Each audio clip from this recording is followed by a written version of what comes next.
Friday morning. I'm Matt Carothers, and welcome to another installment of everyone's favorite 30-minute horse racing program. It's Blinkers Off. I'm gonna whisper for producer Danielle. I can't wear the tie today. I can't wear the tie. I gotta loosen up today. Oh no. I gotta loosen up. This show is all about fun today. No tie for me because I am oh God, I feel much better, much more relaxed. Now I can move. Now I can spar a little bit. I am thrilled to the co-host of this program who's sitting right next to me, all the way from Canada, which still is another country, and she is here in Los Angeles not to do the touristy things, not to visit TVG, to visit me, to see me and me only. She is Dawn Lupul from Lupul. How are you? And you started the show by taking your clothes off, which is I really don't know where to go from here. I don't know where to go from here. We gotta get out of the way right away. We gotta get the hug out of the way right away. Okay. Great to see you. And you can touch the hair if you want. Oh, can I? Yeah. There you go. I know it's something you've wanted to do for a long time. I got it cut for you as well. Can I have a tissue? And I have a gift for you. Oh, sweet. I have a gift for you. All right. If you can open it up right now. Right now, okay. Is it like cash for the weekend at Hollywood Park? Yes. Oh. I figured the gift that I should give you is the gift of me. Nice. The gift of me. That's yeah. There's. I thought you liked the sexy one, so that was sort of for you. I figured I was just racking my brain. What should I get done? And wow. The gift of me. Wow. Well, you'll cherish that forever. Your cell phone number's not on there though, but other than that, it's very appropriate. You know what? All we can do from now is pick all the winners, Matt, because let me get my sexy reading glasses out. Stripping. Right now. Are we gonna do? Are we gonna go to like Ripley's Believe It or Not and the Wax Museum and all those touristy things that people do in LA? Go to the Hollywood sign? Are we gonna do that? I've done all that. I've done like the Universal. No, I mean like me and you. Us together? Yeah, yeah. Okay, yeah, we could. Maps of the stars, that kind of thing? Yeah. I like the dead stars, you know, where you go tour them. We'll go to the grave sites of the stars. Yes. We'll be doing that later on. Conjure up some ghosts. You're probably surprised how chilly it's cold here, huh? It's cool. Chilly. Yeah, but when I left Toronto, it was like 34 degrees, and they were talking about snow last night. So we're not there. Okay. What are we, like 50? It was 56 this morning, I think, which is all right. Okay, we're going to handicap some races. That's why we're here. In a second, and I'll also be sprinkling in some interrogation. Oh boy. Throughout this, you're from Canada. I know you're not from Quebec, Montreal. So no. Do you speak French? I speak French and Spanish actually. Really? Yes. Wow. Yes. Okay, so you trilingual. Like fluently? I'm a little rusty, I have to say, because I don't use either of them all that often. But it's good now. Actually, with in Toronto, I speak a lot of Spanish to our Spanish jockeys. Jerry Olguin's very good. Luis Contreras, who we'll talk about today because he's actually riding in one of our feature races. Luis. Tell me that I have great hair in French. Okay, I have to think about it. Tu as les cheveux très bien. Oh, oui. Right. Mon chéri. Comment vous appelez-vous? Qu'est-ce qu'on va faire ce soir? That's all I know. All right, let's get into some handicapping. That was 5 minutes of bliss, wasn't it? It was for me. It was for me at least. Our spotlight race is from Remington Park. It's the Springboard Mile. How about a $300,000 purse in this race? Awesome. Dawn Lupul. It's tube leader. And they should have a fast track at Remington, being the weather dork / geek that I am. Sunny skies expected at Remington, and a field of 11 betting interests. Steve Asmussen actually has 3, the entry at 2-1, and Pleasant closing the 10 at 15-1 in this race. This was a kind of a fun race to handicap. Don, you have some horses that are in good form, many in this field coming off of wins, but for many this is a huge class test. Don't you think? This is a race in which I think you need to go with a little bit of price. Let me ask you about Ted's Folly, the 9. This horse is 5-1 morning line. He lost his first 2 races. He's won 5 in a row. Yeah, he's on a major roll, and he's actually moving up into some stakes competition too. So yeah, he looks all right to me. I don't know. I just think that he's kind of up against it in terms of how the race, the way I see it, is going to be run. So I don't like him. Okay. I don't mind them, but I don't have them on You respect top. the hell out of them, though. I respect the hell out of him. Yeah, Okay. much as I do with you, I respect the hell out of him. I think he'll be somewhere there. You know, I would throw him into the ticket. I'm the only one who's allowed to use bad language on this show. I'm sorry. Yeah, there's too many rules on this show. I'm the only one. It's my show, damn it. So I'm the only one who can swear. All right. So you don't like Ted's folly in this race, even though you respect the heck out of him. Yes. Because he's looking to win his 6th in a row. What direction are you going in here? Who'd you end up with in the $300,000? It's pretty amazing, $300,000 event for 2-year-olds. Who'd you go with? I've gone outside. I went to the 11 horse no spin for trainer Tim Ice. Actually really like the way this horse is coming into this race. I like the way he ran on the turf last out. I like him from the outside post position. I think he's going to get a real nice go from it. Actually outside post position at Remington have been favored. It's not a turf race or a synthetic track at Remington. No. You know that, right? Yeah. Okay. Yeah. I was just, I love those turf to dirt moves with trainers. I think that a lot of times you use that as a springboard. It's a good conditioning move. Springboard. A springboard. There you go. Wow. That's it. Yeah. I can go home now. Yeah. I've worked the name into the show. Well you see how done. it just kind of flowed too? Okay, so that grass win for no spin was a springboard for the springboard. According to Dawn Lupul. That was an easy win. Yes. Beating, I think, the second place finisher Scatterstar, Mike Rivas' horse, who also closed in that race to finish second. Training well out of that race on dirt. And I'm going to go with a horse that's coming out of a key race that's 15-1 morning line for Cliff Berry and Brett Calhoun, the 5 Fire Alarm. Just ran a decent 4th in an optional 75 race at Churchill. In this race, your winner, gemologist, not only was this horse even money for Todd Pletcher, this horse out of this race wins the Grade 2 Kentucky Jockey Club. The second place finisher, Timely Tally, was 3rd in that race. So you have a horse in an optional 75 race that was competitive, beaten 3.5 lengths to a very talented Todd Pletcher horse, a talented Todd Pletcher horse that won a Grade 2 in his subsequent start, and that was only the second start of his career, and it was his dirt debut, and it was his first start in a couple of months. He's trained well out of it. He has real good pedigree. He's by Fupeg out of a Tis Now mare, and this is a really good betting race, and this is a race in which there's lots of value. We've been talking about, I have on 58 Flat, about how exchange wagering is going to be part of the horse players' vernacular in the States in 2012. It's the future. Yeah. It is coming here, yes. And it's been huge for Betfair over in England. So we've been trying to identify value in certain races, and we're going to do that here in the Springboard Mile because I just don't care for the favorite at all, Basalt and Seeker at 2-1 morning line. And to me, if once we get to exchange betting here, I would dangle out to people because this let's just say this entry is 2-1 post time. I would say I'll give you 7-2, 4-1, and that's what's the beauty of exchange betting, because if you like the entry, then you can back that horse at 7-2, 4-1 with me, which obviously makes more sense for you than betting it in terms of the parimutuels at 2-1. I don't care for the entry. I would lay this horse and give people the opportunity to bet this horse with me up to 4-1. Yeah. What do you think? What do you think about the entry here? I'd take 3-1 actually. It 3-1, becomes okay, a there you go. one-on-one bet. It's almost like I don't like the favorite, so you know what? If you like the favorite, I'm going to bet against you, and we go from there. So it's almost like a 50-50 proposition. Right, everyone wins because you have people betting a horse with you that you don't care for at all, and it's good for the person that likes the horse because they're getting better value than they would if they just bet it at the racetrack or with TVG.com from a parimutuel standpoint. So very well explained. Thank you. So you think the entry there's value at 3-1? You think though that doesn't necessarily mean that doesn't mean necessarily that you would bet the horse at 3-1. You can understand how somebody else would think there's value at that price. And I feel the same way. I wouldn't back the horse at 4-1, but I think there's value for those that like the entry at that 4-1 price. I mean, Basalt would be 25-1 on his own, and then you had Seeker, whose only big performance was over a sloppy racetrack. Exactly. Yeah. And it's going to be a fast track Saturday. And you're going to get. I mean, people just bet Asmussen because it's Asmussen, right? So yeah, I agree with you. I would offer 3-1. I think I'd get people lining up to take that bet. So you would lay at 3-1. I would lay at 4-1. And again, sometimes. The morning line I think is a little bit off in this race, and Fire Alarm because of the race that he's coming out of, because in our pre-production meeting you were talking about Cliff Berry for Brett Calhoun. We were both saying high percentage, exactly. We were both saying this horse isn't going to be with a pedigree and the upside for this horse. There's no way this horse is 15-1, and we're looking at Fire Alarm right now.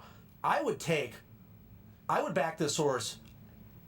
Anything, 15-1, 14-1, 30, all the way down to 6-1. I think 6-1 is still value. Yeah. 5-1, I don't think there's value there. And maybe this horse opens up at 7-2 and goes up at 9-2, and then I can't play the horse. Yeah. And you kind of agree with me, it looks like here. Absolutely, yeah. I just, a big field like this, you're talking 2-year-olds, there's going to be a lot going on out there. So I don't think you want to take less than 4 or 5 to 1 on any horse. Good point. Quite realistically. Yeah. So I think, I don't think you're getting anywhere near the 15 to 1 either. That would be nice. I don't think it's going to happen. Christmas doesn't come that early. Yeah, no. So yeah, I'd back him right down to like 7 to 1 I'd take for sure. Yeah, and it's tough tonight. You have to make that decision. Like, I really like this horse. And all of a sudden he's 5 to 1. But again, and the horse might win. Yeah. And pay $13.60, and you're not backing the horse anymore. But in the long run, I think you have to demand value. In the long run, it's going to pay off doing this. You can't like a horse. You can't, like in the morning, you can't get up and say, I'm going to bet the fire alarm today. You can't. Until you see the odds, you can't like the horse. You like a horse at a certain price, right? It's all about the price, bottom line. And you might kick yourself when the horse wins and pays $12.40. That's okay. In the long run, you'll be all right. I agree with you. Yeah. Okay. Well, we covered that beautifully. Next. Hollywood Starlet, Grade 1, a kind of unusual purse, $402,000 in this mile and 16th event for 2-year-old fillies. And we miss Frankie in this race. Multiple Grade 1 winner with only 4 lifetime starts. 3rd in the juvenile fillies. Self-preservation was 4th in the juvenile fillies. She had a worse trip in that race. You're going with one of the 2 obvious runners that ran fairly well Breeders' Cup Day weekend at Churchill. So, here's an example of price. What price are you willing to bet We Miss Frankie at? I mean, she's going to be odds on. Like, she's going to be bet right off of the board. For some reason, Hollywood Park doesn't like their morning line. Yeah, they don't like their morning line doesn't come out till like 12 hours before the first race. They like to keep it a secret till the last minute. But you know what? Okay, so now you decide, what do I bet her at? I'm not backing her at anything less than about 7 to 5 because I think she might be a little bit over the top, quite honestly. That was a tough race in the juvenile. She shipped back from Churchill. Not a whole lot of rest between starts. She's had, a couple works, which have been pretty good. But at some point, she's got to get a little bit tired. She's a 2-year-old filly that they've asked a lot of this season, right? So I'm getting mixed signals. I'm playing against her. I just don't. In so many ways. Okay. So you're not with the joke, folks. It's a joke. Come on, it's entertaining half hour. Come on. So with We Miss Frankie, I just think the price she's your pick or not? No, she's not. I've gone with the 2 Charm to Maker just because I know that We Miss Frankie's going to be hammered at the windows, and I can't support what she is going to be. Charm the Maker, coming out of the Sharp Cat, which she won. I thought she ran well. This is her 4th start coming into today. She's had actually less rest than We Miss Frankie, but I just think she's in a better spot right now. Her only defeat was to We Miss Frankie, but it wasn't a bad effort for her. She was lugging in that day, and I thought she ran all right. It's just her 2nd lifetime start. I kind of like her today. Yeah, Price will be better. I didn't think visually she looked that great in the Sharp Cat. Who am I to talk about the visual aesthetics of how a horse finishes a race? I know I'm not qualified, but and the figure came up okay. But I think what's the racing cliche that I should use here? I don't think they've gotten to her bottom yet. No, I don't think they've gotten to her bottom yet. No. And so I do think she might run a decent race. I ended up with Lady Pecan, the 3 in this race quickly. She had a really bad trip. And I love it when her horse, has some problems out of the gate. It's a little rank when they make that equipment change over blinkers for the first time. And many times they settle down and relax. The second time they have the blinkers. I'm hoping she's more relaxed. She's trained well out of it. It's Baffert. She started off the left. She gets off the rail a little bit. So I'll go with Lady Pecan. She ran at Woodbine. I remember her. Right. Started her career there. Yeah, broke her maiden there by 8 1/4 lengths in a maiden claiming event. Yeah. The Queens County field of 5 in this race. And Ron the Greek's a runner that I would lay up to probably 9 to 5. And he's 6 to 5 morning line. You look at his last race. Oh, what a win! He wins by 5 lengths. He's now with Bill Mott. He hadn't raced in 4 months. That was a 5-horse field in which Rail Trip was 40 cents in the dollar and tossed Ramon Dominguez out of the gate. Yeah. So Ron the Greek was essentially an even money shot in that race, even though technically, Damien, he was 2 to 1 in that race because the 2 to 5 favorite literally threw his rider and was eliminated at the start of the race. So I kind of penalized Ron the Greek a little bit for beating up on 3 horses that weren't very good after what Rail Trip encountered at the start. Yeah, he wasn't supposed to win that day. He probably wouldn't, although who knows, right? And he won easily. I don't know. I don't love the horse in this spot. I think he's all right. Again, you're going to take the worst of it in terms of price. I ended up with a 3-horse Inherit the Gold. He's coming off a win too. 3rd start off the layoff for Jim Hooper. I just like the way this horse looks. You know, this should be a good spot for him. I think the pace is going to set up nicely for him. I think there's enough speed in this race for him to pursue. He won't be all that far back, and the distance mile and 3/16 is right up his alley. Damien's our technical director, who's very technical. I'll just leave it at that. And okay. Here's Inherit the Gold. Yeah, 5 for 6 over the inner dirt. This was a good win at 7 furlongs, and I do like kind of the pattern. You cut back to 7, you get that win, and now 3rd start off of that layoff approaching a half year. Now you stretch back out in distance. Yeah. Yeah. I mean, he's going to be sitting up close, probably closer than he normally would be, now that he sprinted coming back to a long distance race, and I really like Inherit the Gold today. Dutrow has 2. He has Arson Squad, who I can't believe isn't 17 years old, but he's 8, Arson Squad. And he also has EA, the 5. I like EA. 3rd start off an 11-month layoff, Ramon Dominguez. And when this horse closed to win at a mile in his last start, there were 6 dirt races at Aqueduct that day. Every race was won by a front runner except the race that EA won. He blew by a couple of horses that were 1-2 throughout in Lunar Fleet and Hockley. I like that win. Distance maybe a little bit of a question. He's running. I was just going to say distance. He's run well a mile and 1/8. He ran in the Brooklyn. He was 4th at a mile and a half. I'm hoping he can get the distance, and he's 4-1 morning line. There's still more races to discuss. I think is it time for our only commercial timeout, Danielle? Okay, we picked recaps. And again, it's been a struggling year for me. Actually, my best handicapping. It was me and Tom Quigley from Horseplayer Magazine last week, and by the way, Tom did an outstanding job here. We both like Bob O'Clean, who was 3rd. I've had a bad year on this show from an ROI standpoint. The best day I had was when you were the co-host. I inspired when I was you at that Keeneland. day. Yeah, I had Sarah Lynx at 46.90. I know. I stunk up the place, but it inspired you, and for that I was proud. I did have 8-1 with Fortune Play. I did have an 8-1 winner there. Okay, right. So that helped. I think I'm still minus a C note for the year, and I'm down to two shows left. This and next week's show being the final show of 2011. So you have to demand value, right? You can't be betting these 2-1 shots. I have to get a little desperate, really, to be honest with you. Play of the day. Yeah, that was a tough beat for Quiggs because Circle of the Moon was gone in stretch. Gone. Nice. Twiggy. What's Twiggy looking at there? Yeah, I don't want to see. Get rid of that. Get rid of that. Oh, my hair is terrible there too. 109.80. Ooh, but again, I got my lucky charm here. Dawn Lupul. Right. We're good. We still have some more race to discuss. We still have our very popular Saturday play of the day. Still nearly 10 minutes in program on Blinkers Off. Don't go anywhere. Listen up, America! Don't let credit problems hold you back. It's time you had your very own brand new super fast computer. If you're age 21 or older, can afford low flexible payments and have an active bank account, you're approved. With your paid order, we'll even include a free printer, scanner, copier, and free HD camcorder. Call now and we'll upgrade your computer free with our software pack that includes Microsoft Office 2010 Starter and more than 16 other programs. Listen up, America. Call now. Call 800-285-0840 now. And they're off. Hey, did you know that with TVG you can actually bet on horse racing from home? That's right, it's easy. Open an account now by going to tvg.com and simply click on Sign Up Now. You can place your first bet in minutes. $50 is all you need to get started. You can use your credit or debit card or direct deposit. You can also call 1-888-PLAY-TVG to sign up by phone, then you're ready to go. But here's the best part.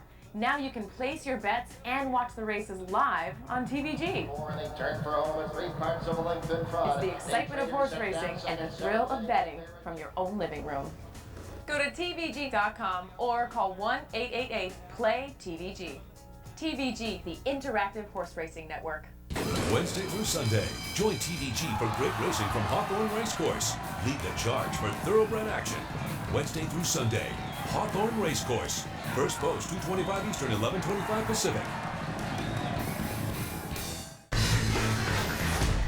The TVG Saturday Spotlight Race. Join us for the Remington Springboard Mile from Remington Park. Brought to you by Distorted Humor, leading 2011 sire. The Saturday Spotlight on TVG.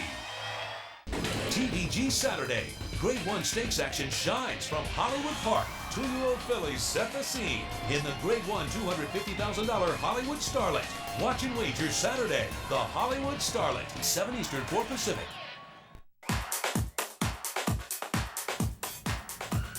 Jump around, jump around.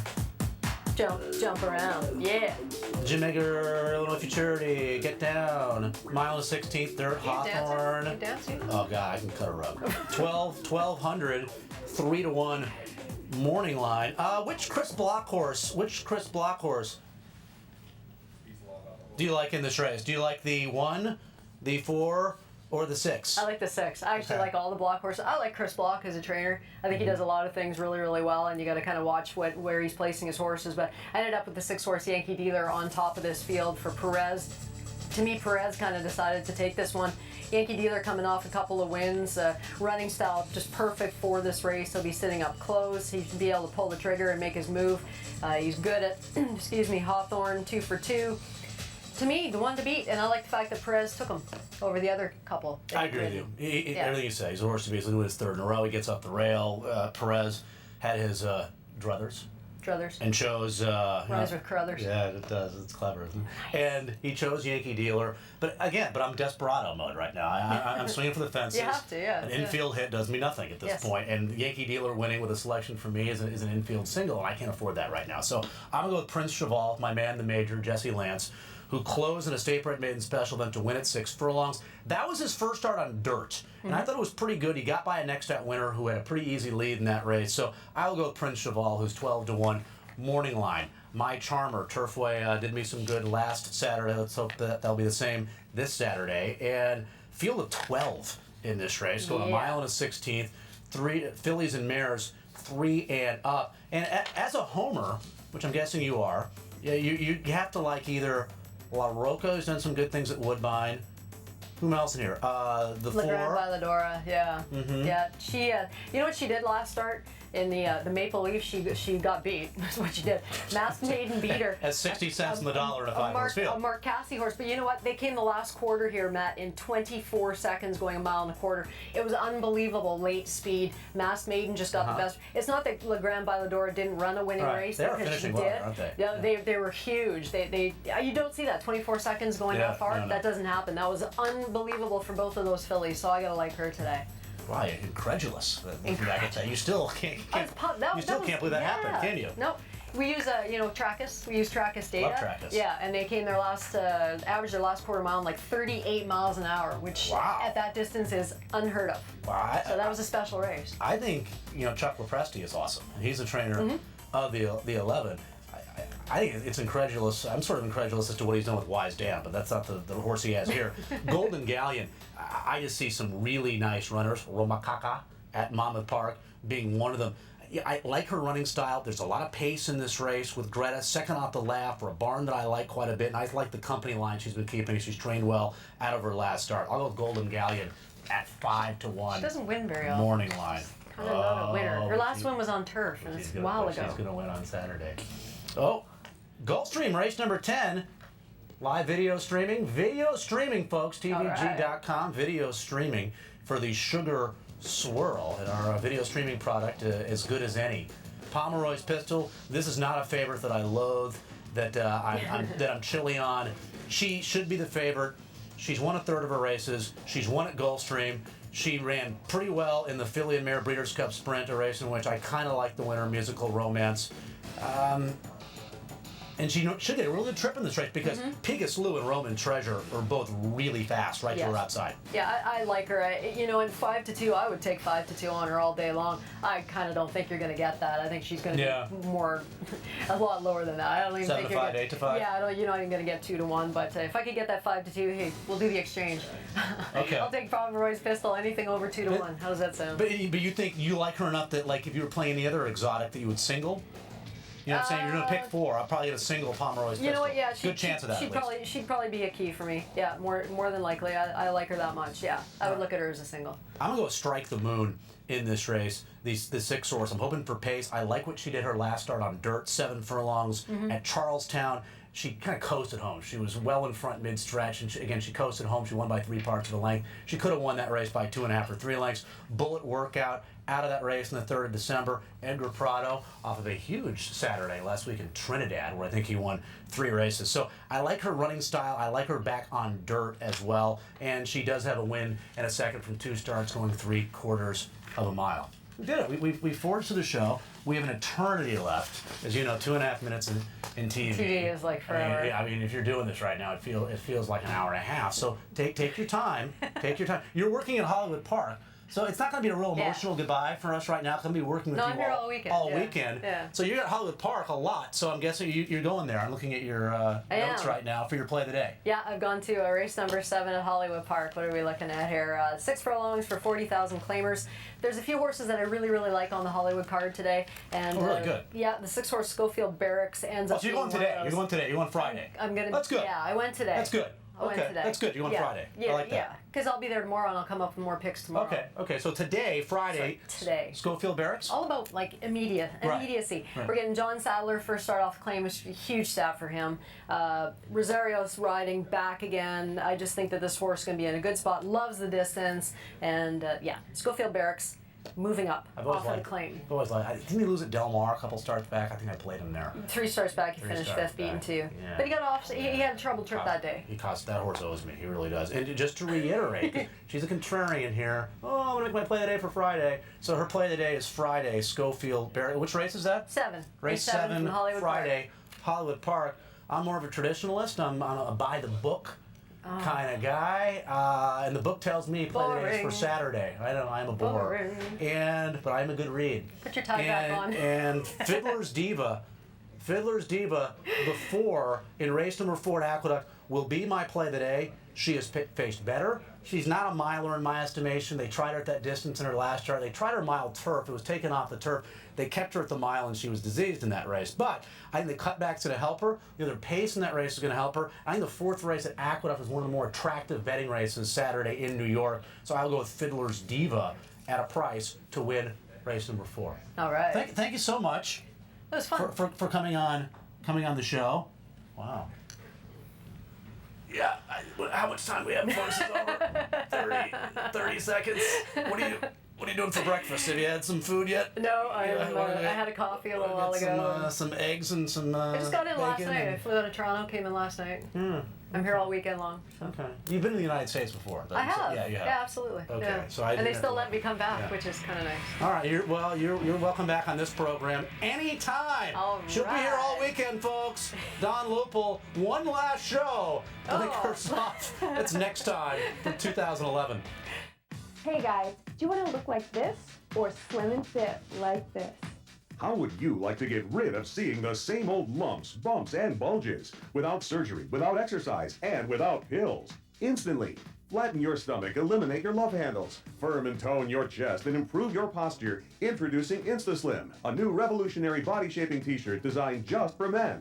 InstaSlim t-shirts make you look up to 5 inches slimmer instantly. Guaranteed. Just wear InstaSlim under all your clothes. Feel and look younger and more confident. All my life it's been the love handles. Nothing was working. I put the shirt on, they disappear. Unlike cheap imitation shirts with their phony designs, you can wear InstaSlim all day, every day, from the gym to the office to a special night out. Best of all, you're the only one who will know it's there. Everyone else will simply see a leaner, firmer, younger looking you. What I got was a husband that looks 10 pounds thinner. I love it. I replaced his t-shirts with this, and it's been great ever since. The secret is InstaSlim's special blend of spandex fibers, specially designed to improve those trouble areas, your waistline, your chest, and your love handles. InstaSlim even helps support your back and improve your posture. Firmness was unbelievable. Tightens up the chest area, tightens up the waist area, feels fantastic. The instant benefit that I have is that I've lost 3 inches off my waist. With InstaSlim, you look sharper, stand taller, and feel stronger. Guaranteed. Don't be fooled by cheap imitations and get the proven original InstaSlim t-shirt. Regularly $40, InstaSlim is available today for this limited time offer of just $19.95. Call now and also get the Slim Belt for extreme waist and back slimming support. A $30 value, absolutely free. That's one InstaSlim shirt plus the Slim Belt, a $70 value for just $19.95 with our 30-day money-back guarantee. What are you waiting for? Call and get your InstaSlim now. Call toll-free 800-589-6435. That's 800-589-6435. Keep up with racing when you're on the go with Equibase Mobile. Get every race, every track, every day with Equibase Mobile. Bet Hollywood Park's $150,000 guaranteed late pick 4, presented by TVG. Play your ticket today at TVG.com.